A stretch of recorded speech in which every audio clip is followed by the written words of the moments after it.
Assalamualaikum warahmatullahi wabarakatuh. Di sini kelompok 6. kita kelompok 6 mau ngapain? Mau podcast.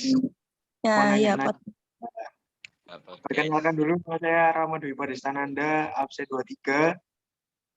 Perkenalkan, nama saya Dimas Arya Saputra, absen 11.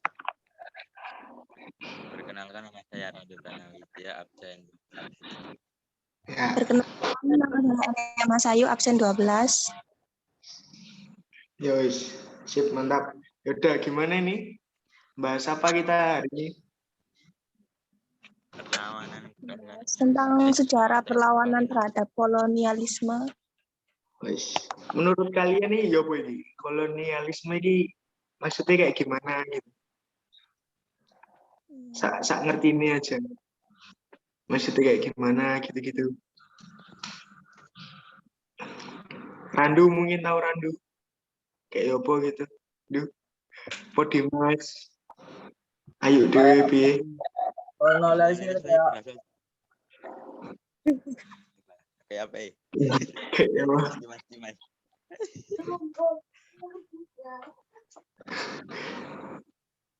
Menguasai ngono ya. Paling menguasai gitu ya. Menguasai. Nah, Kolonialisme berasal dari kata koloni.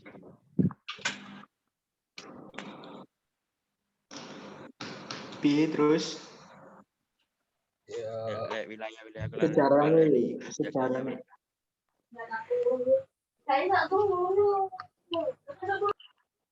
Sejarah di Indonesia kayak gimana gitu-gitu. Pertama masuk sampai akhirnya ke Indonesia. Bentar. Latar belakang juga iya kan yo? Ya latar belakang gitu-gitu. Segitu-gitu pokoknya yang udah ditulis gitu. Oke. Pertama masuknya kayak gimana? Mau duluan, monggo yang duluan.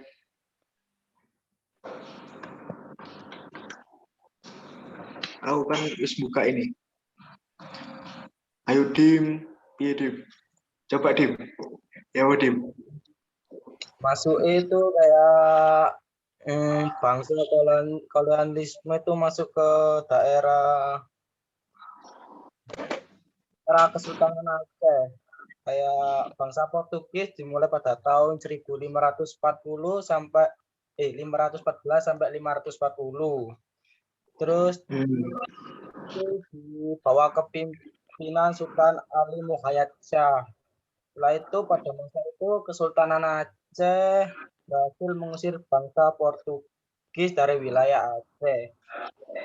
Setelah itu bangsa Portugis dilanjutkan oleh Sultan Ali Nurdin Shah Al-Qohar pada tahun 1538 sampai 571 dengan bantuan Turki. Setelah gitu. Terus ada yang mau nambahin Du? Apa ya? Dulu Gimana ada empat aspek utama yang terjadi di Indonesia setelah merespon sistem kolonialisme dan imperialisme. Antara lainnya ekonomi dan politik, sosial dan budaya, dan sastra serta pendidikan. Ini dalam aspek ekonomi ini kolonisme ini datangnya namanya apa gitu? Baru datang namanya apa? Mungkin Ayu bisa tahu yuk. Bisa ngasih tahu apa ngono. Ayu ini dilihat-lihat masih diem aja. Gimana yuk? Pendapatnya yuk. Jangan kayak Rahmat yuk. Rahmat menengah sulit. Baru bawa Rahmat yuk.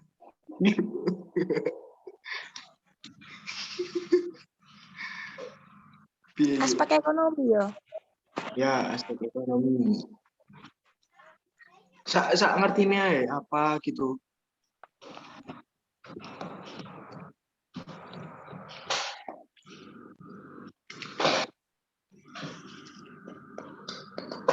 Perlawanan terhadap Portugis, perlawanan Kesultanan Ternate, perlawanan Kesultanan Demak, perlawanan Kesultanan Aceh, perlawanan terhadap VOC. Nah, sing pertama itu dalam aspek ekonomi kan datang-datang ke Indonesia kan namanya VOC ya kan. VOC itu apa ya artinya ya? Panjangannya apa ya?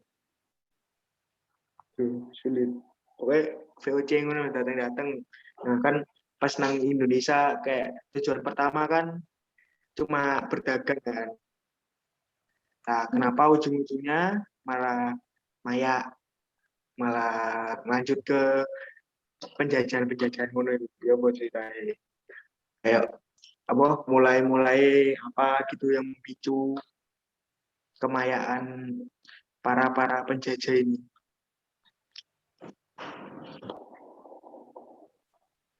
Piye. Untuk menguasai rempah-rempah sih.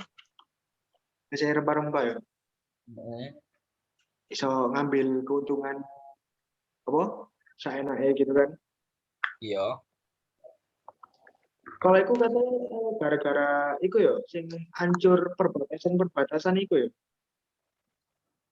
Sing perbatasannya hancur, jadi harga-harganya naik gitu. Jadi mahal. Sing kapan iku dijelasno? Jelasno kapan? Apa nih? Jelasno kapan? No, ya, karep monggo kamu dijelasno. Leh, Sak ngerti kita ya, sak paham kita. Enake kayak piye?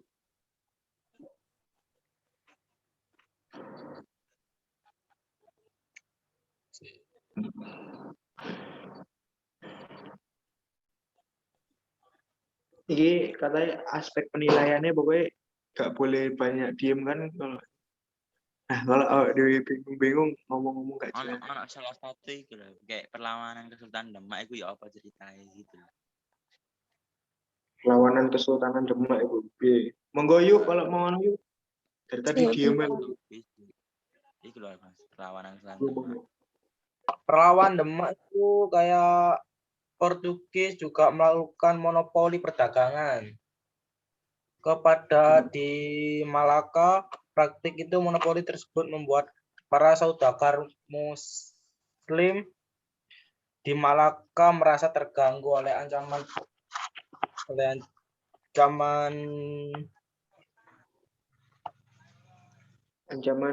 ekspansi Jawa. Iku pas di bawah pemimpinan siapa itu? Sultan Trenggono ya. Sultan Trenggono. Trenggono. Pada tahun tahun piro iku? 500. Tahun 1526 ya? Iya. Iya. Tahun kemudian pada tahun 1527 itu apa lanjutannya? Bangsa Portugis yang saat itu tidak menyadari kalau Sunda Kelapa sudah dikuasai oleh Kesultanan Demak. Datang Sunda untuk Kelapa ini? Iya, lanjut.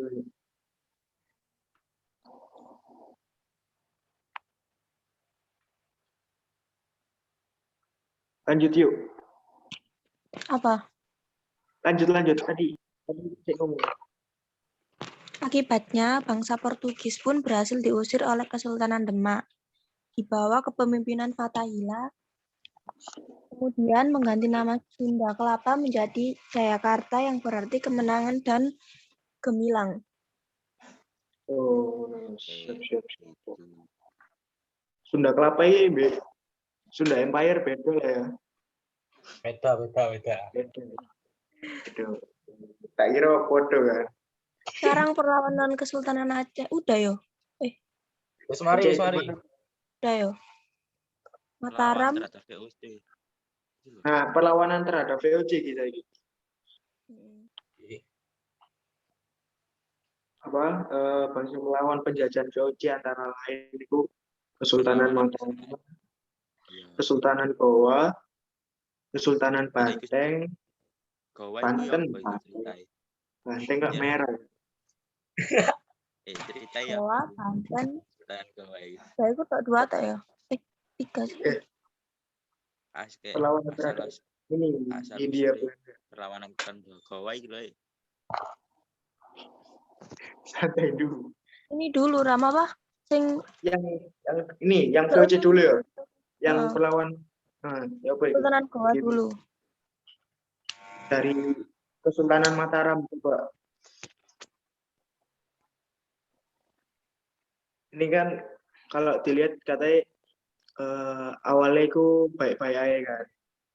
Mengizinkan VOC mendirikan banteng. Banteng. Apa? Benteng. Astaga. Banteng terus ini. Wah, hati-hati. Wah, angel iki. Banteng terus ya. Sulit. Terus Hati nek ngarep omamu ting ting ting. Bakso. benteng gawe iki apa? Gawe apa? Sebagai kantor perwakilan dagang di wilayah Jepara. Terus lama-lama ini menyadari kalau VOC ini mau ada apa membahayakan pemerintahan ini. Nah, habis itu baru sing namanya Bapak Sultan Agung ini mulai menyerang VOC pada tahun 1628. Gitu. Sing iso lanjutno. Tapi iku lak Tapi serangane. serangan pertama Tapi ini serangane gagal ayo.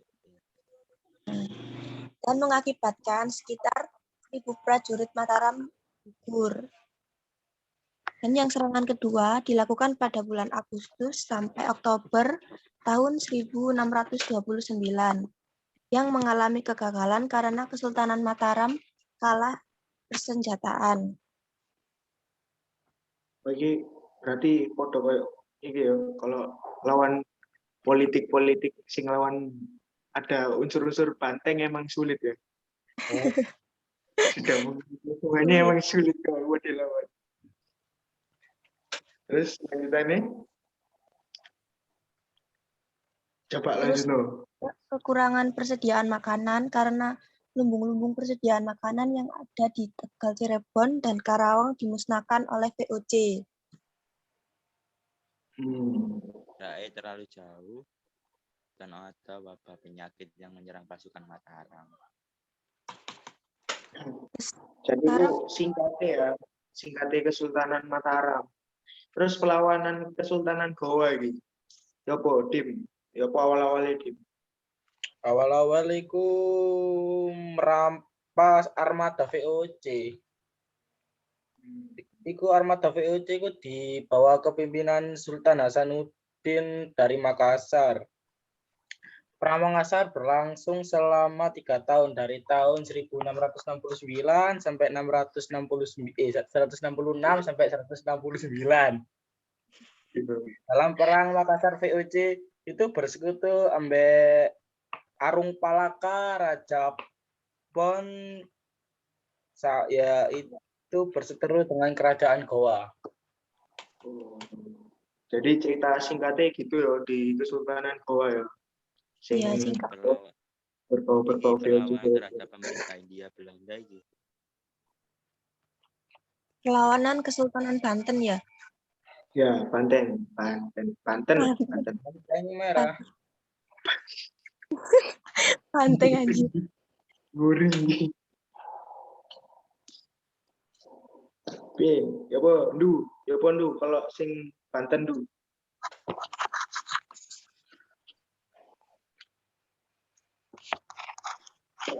Baik karena persaingan dagang dengan VOC dan gangguan VOC terhadap politik kerajaan Banten. Terus Sultan Agung Tirtayasa pada akhirnya melawan VOC dengan bekerja sama dengan pedagang-pedagang asing lainnya seperti pedagang Inggris. Itu Oh, jadi teknik perlawanan Kesultanan Banten ini ngajak-ngajak sekutu ngono ya, ngajak-ngajak sekutu dari perdagangan lain buat nyerang apa? VOC, Kapal-kapal VOC. nyerang kapal-kapal VOC. tujuannya paling buat ini yo, Merampas buat wilayah. sama melambat pengiriman barang-barang buat dikirim ke negara itu. Tujuannya itu paling buat ngancurin. Nah, ini mari VOC. Terus muncul ini praktik kolonisme. Nah, ini baru masuk ke kolonisme ini. Munculnya perlawanan terhadap pemerintahan Hindia Belanda. Coba sing mau jelas gimana gitu. Wale masa pemerintahan Hindia Belanda tidak lagi menerapkan praktik kolonialisme ala VOC. Namun hal tersebut tak membuat praktik dagang dan kerja roti berakhir. Saat Belanda kembali berkuasa, penindasan ini terjadi lagi di Indonesia. Ini ono beberapa perlawanan dari rakyat Indonesia, dari rakyat Maluku, Palembang, Sumatera Utara, gitu. Coba kalau mulai dari Maluku ini, Maluku siapa ini? Siapa yang mau duluan? Coba. Perlawanan rakyat Maluku dilakukan karena mereka tidak mau orang Belanda kembali ke wilayah mereka. Thomas Stamford Raffles berkuasa di Hindia Belanda. Ada beberapa aturan VOC seperti praktik monopoli, dagang dan kerja rodi tidak diterapkan. Namun saat Belanda kembali berkuasa pada tahun 1817, aturan-aturan yang menindas seperti praktik monopoli perdagangan, pergi dan kerja rodi kembali diterapkan. R. Van Beek, Presiden Saparua yang baru pada saat itu juga dianggap tidak peka pada keluhan rakyat atau tidak peduli. Belanda juga memaksa para pemuda Maluku untuk menjadi tentara yang ditugaskan ke Tanah Jawa. Ini kalau kerja rodi ini agak sedikit melenceng dari pembahasan ini. Kalau kerja rodi kan dulu ceritanya kan ya masyarakat itu kan disuruh kerja kan. Nah, itu lah dikasih upah, itu katanya dikasih upah. Nah, tapi gak nyampe ke pekerjaannya lagi. Nah, kan udah berarti dari dulu Indonesia itu benih-benih anggota Banteng Merah itu udah memunculan seperti korupsi muncul itu. Sulit kayak gitu. Coba lanjut.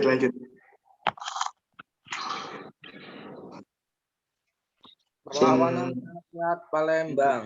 Perlawanan rakyat Palembang itu dipimpin oleh Sultan Baharudin, terjadi karena Belanda berusaha menguasai Palembang yang memiliki letak strategis dan kaya ada barangnya. Sultan Baharudin memimpin penyerangan benteng-benteng pertahanan Belanda. Setelah itu pergantian kekuasaan dari Belanda ke negara Inggris pada tahun 1811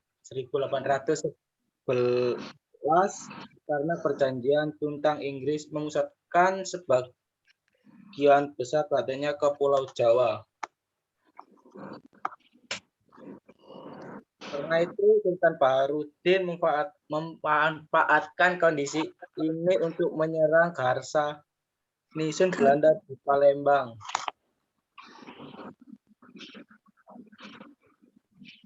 Sultan Baharudin juga menentang Inggris di wilayah kekuasaannya. Inggris yang tidak menyukai perlawanan dari Sultan Baharudin pun menyerang Palembang. Ini udah mulai nyerang ini. Tahun 1812 mereka menjara isi istana dan melantik Ahmad Najamuddin, adik Sultan Baharudin, menjadi sultan. Itu perlawanan rakyat Palembang ya. Sekarang perlawanan rakyat Sumatera Utara ini. Bepo, Ayu, Randu, monggo. Perlawanan rakyat Sumatera itu perlawanan rakyat Tapanuli di bawah kepemimpinan Raja Singamangaraja 12 yang ke-12 terjadi karena Belanda ingin menjajah Tapanuli dengan membentuk Pax Nederlandica atau ambisi Belanda menguasai seluruh Nusantara. Keinginan Belanda inilah yang menyebabkan terjadinya Perang Tapanuli pada tahun 1870 sampai 1907.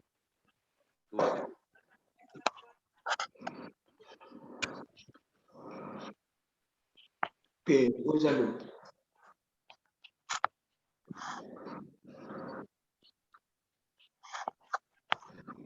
L ya, Memo. Yuk. Dan ada juga aspek sosial dan budaya. Hmm. Perlawanan bangsa Indonesia terhadap kolonialisme dan imperialisme juga dilakukan dalam bentuk gerakan sosial budaya. Ada beberapa gerakan tersebut adalah sebagai berikut. Gerakan sosial di atas tanah partikelir, gerakan mesianisme. Dah, itu aja ya. 2 kan? Gitu aja.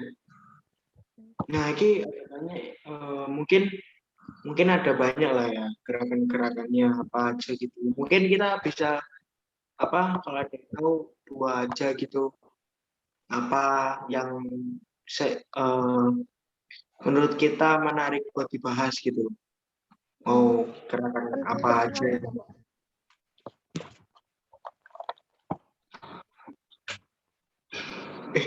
Kayaknya gerakannya cuma 2 toh. Ya udah monggo 2 berarti. Gerakan sosial di atas tanah partikelir. Gerakan sosial ini dibentuk dengan protes dan perlawanan atas peraturan Belanda yang tidak adil, serta rasa tidak puas atas kondisi sosial ekonomi yang kurang memberikan tempat bagi kehidupan para pelaku dan pendukung gerakan sosial. Gerakan sosial ini muncul di kalangan petani yang merasakan ketidakadilan karena praktik penjualan atau pemberian hadiah tanah oleh pemerintah Belanda kepada perseorangan atau swasta, yang kemudian menjadi tuan tanah. Tanah inilah yang kemudian menjadi tanah partikelir atau swasta. Para tuan tanah tersebut merasa memiliki hak untuk melindas penduduk yang ada di tanah partikelir mereka.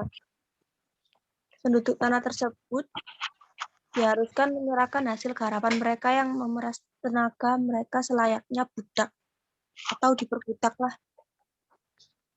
Gitu. Terus ada gerakan apa lagi satunya nih? Gerakan mesianisme. Ya pun tuh, kue tahu nggak apa itu mesianisme? Gerakan mesianisme Menurutmu kayak gimana itu? gerakan yang berasal dari harapan akan datangnya Ratu Adil atau Imam Mahdi sebagai juru selamat rakyat. Dalam gerakan ini biasanya terdapat seorang pimpinan yang dianggap sebagai juru selamat agama atau bahkan nabi.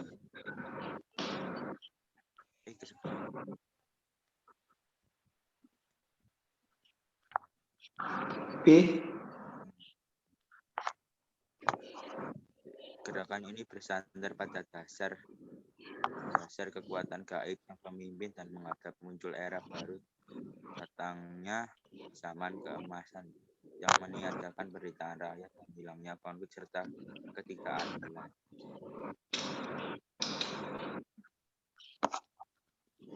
Beberapa contoh dari gerakan mesianisme adalah Kasam Mukmin pada tahun 1903, Gerakan Mojo pada tahun 1907, dan dukun yang mengaku keturunan Sultan Hamengkubuwono V dan akan bertindak sebagai Ratu Adil dan calon Sultan Yogyakarta pada tahun 1918. Ya, apalagi untuk mengejar Zoom kita yang tidak premium hanya 40 menit, sisa 9 menit ini. Mungkin ada tambahan apa udah nih, Rek? Tambahan.